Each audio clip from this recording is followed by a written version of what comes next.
And then there's some really interesting things in the details. There's a huge breakup fee. We saw the breakup fee with Adobe and Figma.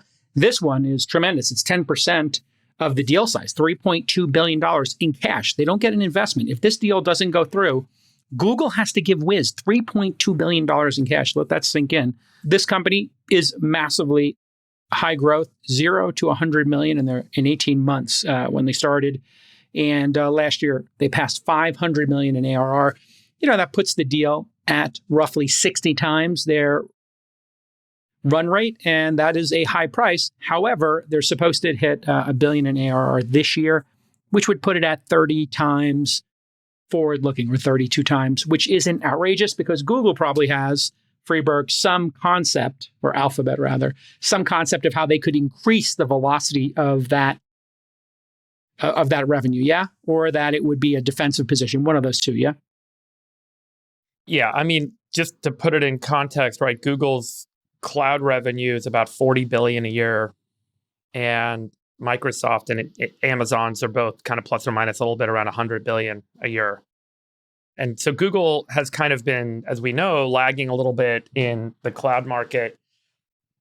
The thing about kind of enterprise sales is there's a common strategy, which is you kind of land with a beachhead and then you kind of expand from there with additional products and services.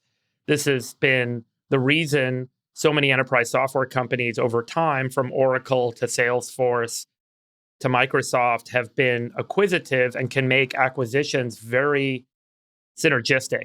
What that means is you can acquire a new product or a new service and then sell it into your install base, or acquire the customers and then cross-sell your existing products or services into their install base. And so you can increase the overall revenue by putting the two together and combining sales teams and being able to offer a combined offering.